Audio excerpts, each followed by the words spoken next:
The narrative of the Exodus is perhaps the central story in the entire Torah. It is at its core a lesson in empathy.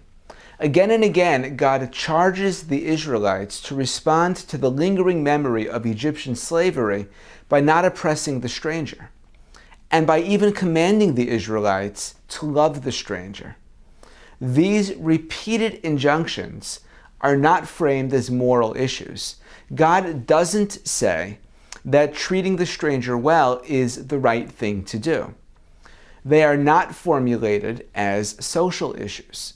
God doesn't say that treating the stranger well may lead to a more productive, a more prosperous, a more well-functioning society. Rather, these repeated injunctions are framed in terms of empathy. God reminds the Israelites time and time again that they know from direct experience what it feels like to be marginalized and oppressed, and that therefore they simply cannot be complicit in creating those same conditions for anyone else. Instead, they should continue, even after they are powerful and secure, to identify with the marginalized and the oppressed. According to rabbinic tradition, Moses himself first enters the scene with a show of empathy.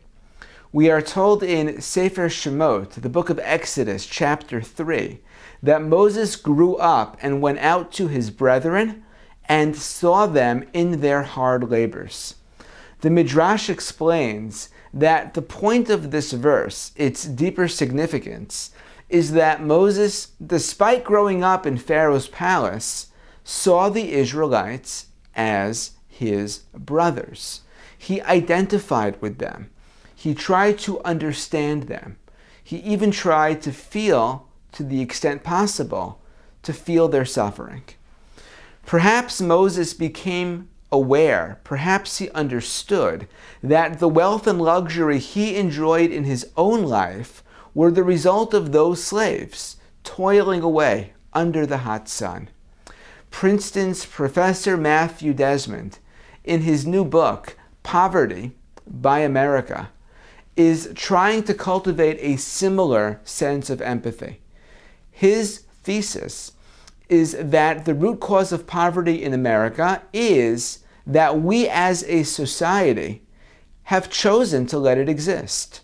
What's needed to make a serious inroad into reducing the poverty rate, he writes, is for people to act like Moses, to go out from their own comfortable surroundings and to understand that their own relative comfort is, more than they'd like to think or admit, facilitated by, and perhaps even causing the poverty that so many of their American brethren continue to endure.